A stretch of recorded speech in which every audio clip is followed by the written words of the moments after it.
Le livre de Osée, chapitre 8. Dieu dit: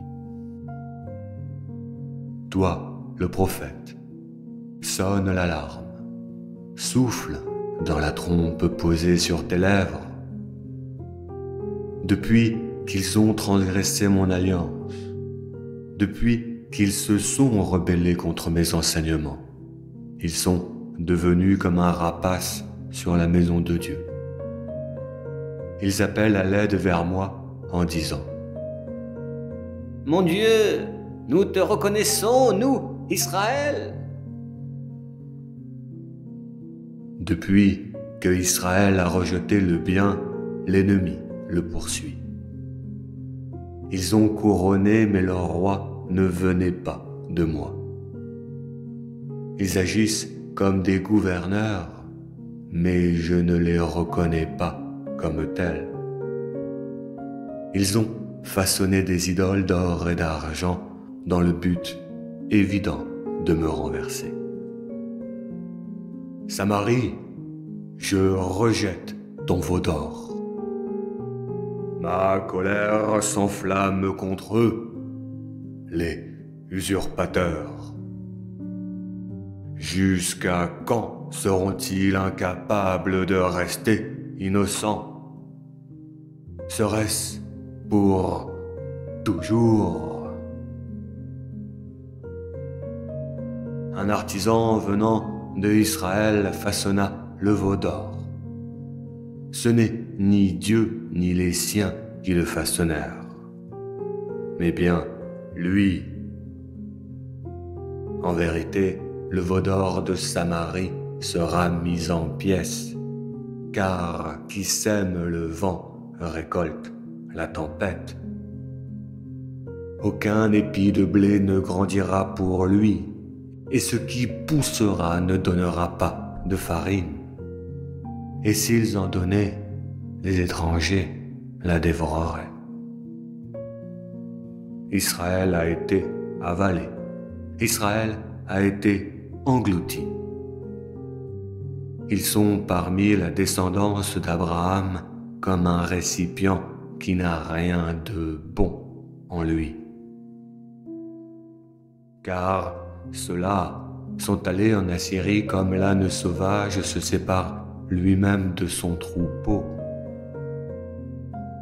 Éphraïm se paye des courtisans, de même que les usurpateurs embauchent des courtisans parmi la descendance de Abraham.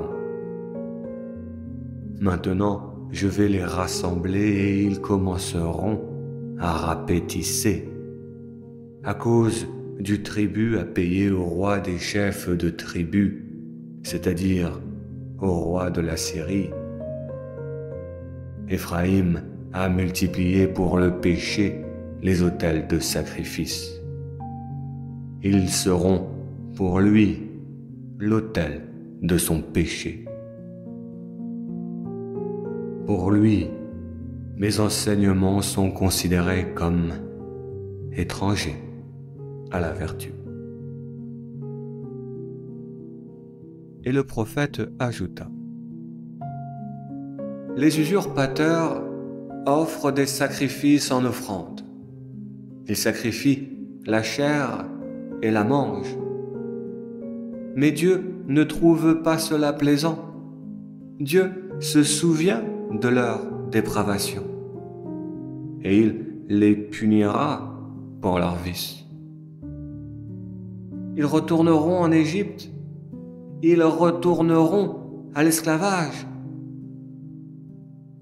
Israël a oublié son Créateur et a construit des temples pour ses idoles. Et Juda a augmenté le nombre des villes fortifiées. Et Dieu conclut: J'enverrai dans les villes le feu qui dévorera leurs forteresses.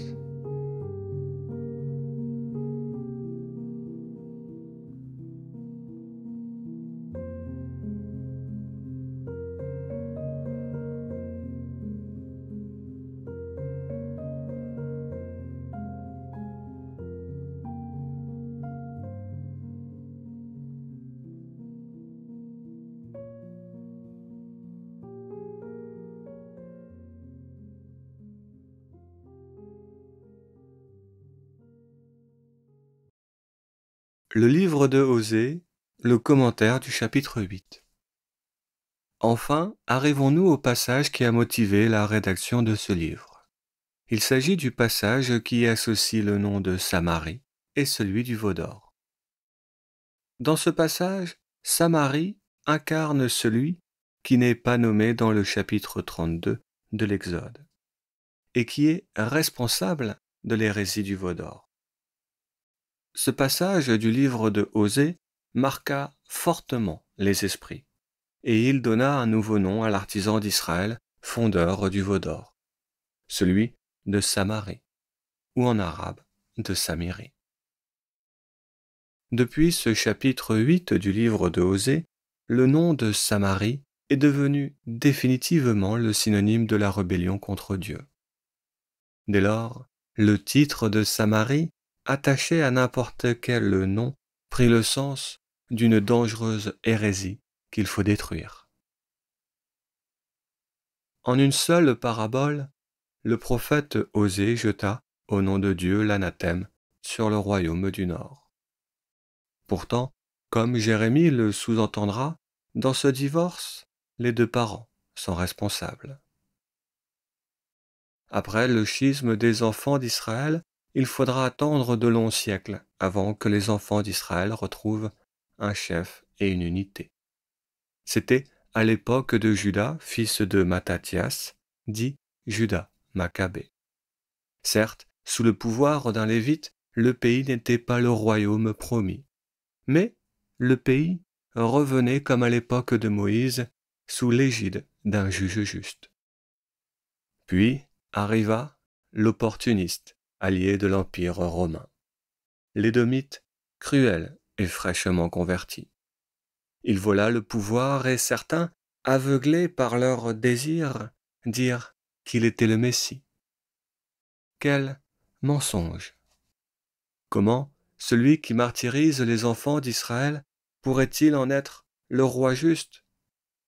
Comment pourrait-il être le roi choisi par Dieu? Ne serait-il pas plutôt l'image de l'Antéchrist? 1000 années après le roi David, le Messie revint gouverner sur la terre sainte. Il venait de la tribu de Juda et il prophétisait en Galilée. Une partie des enfants d'Israël le reconnut comme le roi juste venant de Juda. Ils le reconnurent comme le roi oint par Dieu pour gouverner sur le royaume, c'est-à-dire en français le Christ ou le Messie. L'autre partie des enfants d'Israël ne le reconnut pas comme tel, car il souhaitait toujours que le roi vienne de la tribu de Joseph. Alors, les deux factions se reformèrent. L'unité ne revint que de nombreux siècles plus tard, sous l'impulsion du juge juste de Ismaël. Certes, ce n'était pas le royaume promis, mais les enfants d'Israël vivaient dans la paix et l'unité sur la terre sainte. Le temps passa, et les juges justes devinrent de simples juges. Puis vinrent au pouvoir des injustes, qui discriminèrent et opprimèrent. Alors, silencieusement, insidieusement et profondément, la division entre les deux factions réapparut. Leur origine commune s'effaça, leur mémoire s'altéra. Ils oublièrent qui ils étaient, ils oublièrent d'où ils venaient, ils oublièrent où ils allaient. Ils oublièrent leur nom, ils oublièrent leur identité, et ils oublièrent la volonté de leur Père quant à l'avenir de leurs enfants. Voilà où nous en sommes aujourd'hui. Nous vivons dans une période où la division est assumée et acceptée. Et j'entends avec effroi et stupeur la faction du Nord appelée celle du Sud Samarie. Et je sais ô combien le rejet que ce mot entraîne dans l'oreille des croyants est devenu sans équivoque et sans compromis. C'est pourquoi je rejette fermement l'appellation moderne de Judée-Samarie, qui sous-entend dans l'oreille de Éphraïm que la Judée d'aujourd'hui est hérétique. Les artisans d'Israël, qu'ils soient intelligents, habiles ou manipulateurs, vous diront que c'est parce que ce territoire contient la région de Samarie. Mais pourtant, ce territoire contient plus de la région de Éphraïm ou de Manassé qu'aucun autre. Pourquoi alors n'appelle-t-il pas ce territoire la Judée Manassé, la Judée Éphraïm, ou même la Judée Joseph? C'est parce que, ainsi, il révélerait à l'oreille de tous l'absurdité de la situation. Comme Jérémie en son temps, je me force de comprendre que la responsabilité dans ce divorce incombe aux deux parents. Elle incombe autant au nord qu'au sud, car chacune des deux factions souhaite faire de l'héritage de leur père sa seule propriété. Quel mensonge! Les enfants d'Israël, quelle que soit leur religion, ne pourront pas faire la véritable paix tant qu'ils ne se conformeront pas scrupuleusement à ce qui est écrit dans le livre. Chacun doit récupérer le nom qui est le sien selon le livre. Chacun doit récupérer les territoires qui sont les siens selon le livre. C'est pourquoi je dis, rendons Éphraïm à Éphraïm, rendons Juda à Juda, et rendons Jérusalem à Dieu. Certainement, les enfants d'Israël doivent cesser d'usurper les noms. Vous, les Judéens, vous n'êtes pas des Palestiniens, car vous n'êtes ni les descendants des colons grecs, ni les descendants des colons romains. Vous n'êtes ni idolâtres, ni associateurs. Pourquoi alors vous paradez-vous avec ce nom qui mutila Israël de nombreuses fois? Pourquoi s'approprier le nom des cruels et des méchants? Pourquoi? Pourquoi? Pourquoi? Comme vos pères, vous reconnaissez la lignée complète des rois justes de Judée, c'est-à-dire que vous reconnaissez la lignée des rois justes de David jusqu'à Jésus-Christ. C'est pour cette raison-là que vous êtes Juda. Quant à toi, Éphraïm, souviens-toi que vous ne pouvez pas à vous seul être Israël, tant que vous n'aurez pas fait la paix et l'unité avec Juda. Nous ne serons jamais entiers.